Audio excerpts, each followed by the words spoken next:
Hello प्यारे बच्चों, इस वीडियो में हम क्लास 9th मैथ है प्रश्नावली 6B क्वेश्चन नंबर 9 है। आकृति में रेखाएं AB और CD बिंदु O पर प्रतिच्छेद करती हैं।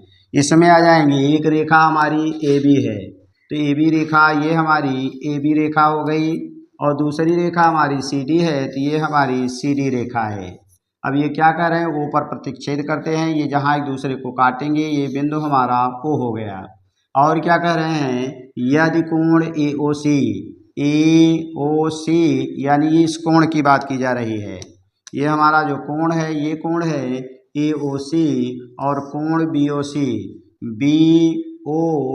है। तो BOE का मतलब यह कोण कह रहा है बराबर 70 अंश है। तो हल में आएंगे तो हल में हमें सबसे पहले क्या मिल जाएगा कि कोण हमारा जो दिया गया है, एक कोण है AOC, कोण AOC प्लस कोण BOE, और ये बराबर हमारा 70 अंश है। फिर कह रहा है और कोण BOD। अब हम देखेंगे कोण BOD का मान, तो कोण BOD, डी माने ये कोण, तो ये जो कोण दिया गया है इस कोण की माप दे दिया है, कितना है, कोण BOD की माप 40 अंश है। फिर कह रहा है तो कोण BOE यानी BOE अर्थात इसकी माप पूछ रहा है। दूसरा एक और पूछ रहा है, प्रतिवर्ती कोण COE का मान आपको ज्ञात करना है। तो अगर हम देखेंगे ये 40 अंश है तो शीर्षाभिमुख कोण से, चूंकि ये और ये तिर्यक रेखाएं हैं तो आमने सामने के कोण बराबर होंगे, तो ये भी हमारा 40 अंश आ जाएगा। यानी मिलेगा क्या कि कोण AOC बराबर होगा कोण आपका BOD,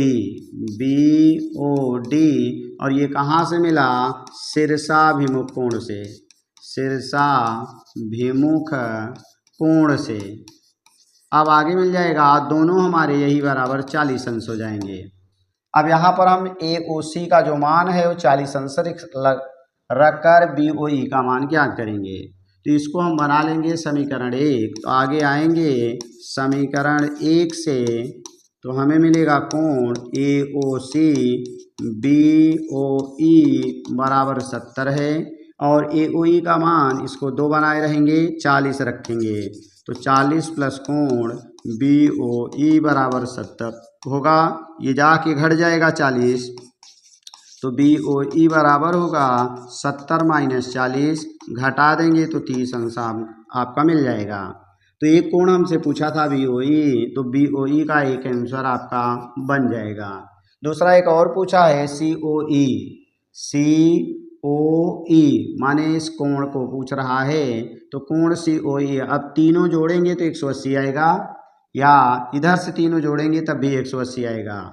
हम आ जाएंगे रैखिक युग्म से, इसके आगे होगा रैखिक युग्म से हमें मिल जाएगा कोण COE प्लस कोण BOE, और एक कोण और हमारा है BOD, कोण BOD ये बराबर 180 अंश, क्योंकि एक सीधी रेखा बनी हुई है, एक ही ओर के सभी कोणों का योगफल 180 अंश होगा। अब COE हमें तो COE का मान हम देखेंगे ज्ञात करना है, यही कोण हमें COE ज्ञात करना है। तो कोण COE प्लस कोण BOE का मान हमने 30 निकाला है, तो यहाँ 30 अंश आ जाएंगे। फिर आगे आएंगे BOD, और BOD का मान यहाँ 40 अंश है, तो इसके स्थान पर 40 लिख देंगे, 180 बनेगा। कोण COE बराबर होगा 180, 7 3 10, प्लस है दूसरी तरफ जाएगा माइनस हो जाएगा, और घटा देंगे तो 80 डिग्री हमें मिल जाएगा। ये कोण हमारा COE हो जाएगा, और ये दूसरा आंसर बन जाएगा। तो एक आंसर यहाँ मिला हमारा, कोण BOE बराबर 30, दूसरा COE बराबर 80 अंश, और यही आंसर हो जाएगा। Thanks for watching.